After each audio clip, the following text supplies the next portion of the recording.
is, all along, I mean, like, for 6 months I've sat here saying, it's going to be Romney.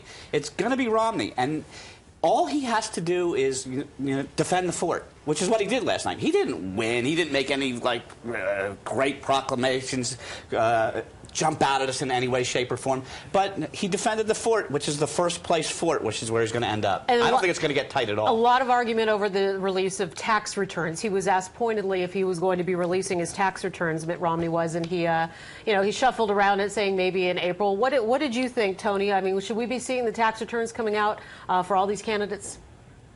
I think so. I think Rick Santorum and Newt Gingrich make a very good point. Let's find out now, just in case there's anything in there. Romney's answer, and he took way too long to get to the answer, but Romney's answer that maybe he will do what most people did and release them around April, somewhere around April, was fuzzy and showed that he's really, really, really good at the dodge. I don't know if they press on that issue that that's going to work well for him in the next day or two. Well, once you say not only was it fuzzy, but I go back to the last election with Hillary Clinton saying, who do you want to answer the phone at 3 o'clock in the morning and just kind of make a decision? Like, that was a pretty fuzzy answer. He didn't know what to say.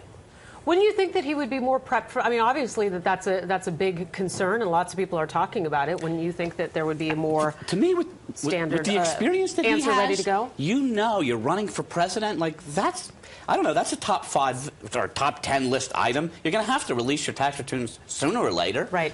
Tony and Eric, I want to bring in our poll just to direct viewers to our website. You're on it now watching us. Thank you for that. Our poll question today, should presidential candidates release their tax returns? We want to let you know that yesterday viewers in all 50 states and over 74 nations, including Thailand, South Africa, and Argentina, weighed in on the question of the day.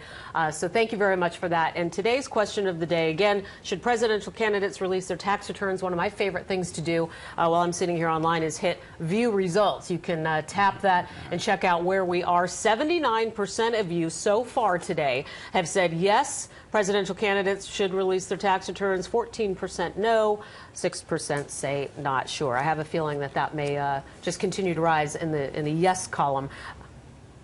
Oh, we do have some sound of Mitt Romney. Let's just take a listen to Mitt Romney last night. I think I've heard enough from folks saying, look, let's see your tax records. I have nothing in them that suggests there's any problem, and I'm happy to do so. I sort of feel like we're showing a lot of exposure at this point, and if I become our nominee, and what's happened in history is people have released them in about April of the coming year, and that's probably what I do. All right, we'll toss it back to you, Tony. More on this. There was a lot of wiggle room in that, and I think at another level, without pouncing on him, there's this idea that you look a candidate in the eye, you can tell. A lot of people like to say they're straight talkers, and that's clearly not going to be the case on every question. But this one's easy. It's expected. Everybody does it. Everybody has done it. Mitt Romney will probably do it. But why take the hits and look as if he's avoiding something here? But that doesn't make a lot of sense. And Gingrich hasn't released his tax returns, correct? Actually, I believe Gingrich has. Has he? Okay. Yeah, I believe he has, and said so. All right, so we're on to that, and also looking at the job creation issue. He was also, a lot of people pouncing on Romney about job creation, which of course he continues to defend. Well, to examine his experience at Bain, which is what everybody's doing now, is an exercise in looking at a very complex business model, which everybody's trying to portray in one way or the other. To me, I'm a Democrat. I'm voting for Obama, but I think he did a great job while he was at Bain. Right. And what did you think, Tony, of the debate itself overall? It had different panels, different moderators. What did you make of it? I thought it was one of the better debates. I watched all 2 hours and wasn't even tempted to turn away for a bit. We like that. Yeah, but I like the questions. I like that for the first time. To a significant extent, we may not have loved the answers, but that a discussion of race actually happened at the debate. The Republicans understand that they have to appeal to minority voters as this country moves forward, and at least, and thanks to Juan Williams and others, that question was actually discussed there, and I think most Americans appreciate that. Yeah, I mean, that was one of the stronger, talking about the audience and being a more rowdy crowd and really voicing, you know, their likes and their dislikes. Boy, we sure heard some loud comments coming from the audience when this came up. I think that's interesting. And Tony, you might know the answer to this. I don't know how that crowd is actually, who gets to be in that crowd, but that crowd to me is so influential, because if there was a whole crowd sitting, you know, off camera right now booing me while I was talking, nobody would, all I would get would be bad mail because the crowd booed me. The crowd's kind of influential. I don't know how they get selected. Right. Well, they were loud last night. They were. I mean, the next thing you know, we're going to have chicken wire up like, you know, the Blues Brothers. Like and they've got tailgating, you know, the whole thing. Bottles being thrown. You never know what's going to happen. Look at what a pro Juan Williams was to deal with the booze and still get the questions out. Yeah. And it was as if Newt Gingrich had brought his own cheering section. I got to tell you, for a Republican base, he knocked it out of the park. He didn't relent, and he pressed on. And there are many people who would have problems with it. I think there was a bit of a dodge in it, but it worked for that crowd.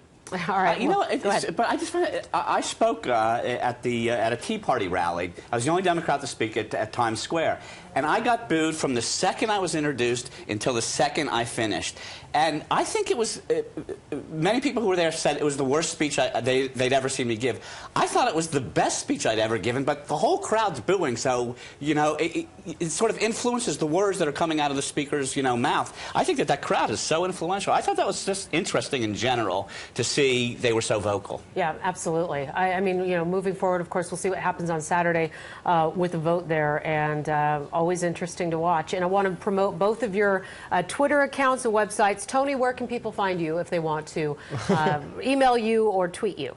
You can tweet me at T-Dubs with, just like you spelled the Tea Party, T-E-A-D-U-B-B is my Twitter handle. All right, very good. And Eric, you're going to be sticking around. I'm going to be sticking around. I wish I could explain my Twitter handle that easy, but you got to put my last name in it, so it's a lot of letters. It is a lot of. It's real Yaverbaum. Real Yaverbaum, yes. All right, and I'm at Laura Ingle, Laura L-A-U-R-A-I-N-G-L-E, and you can tweet us now as we move through the hour. Tony, I want to say thank you very much for joining us. Thanks for sticking around, and always great to hear your perspective. Thanks for joining us. All right.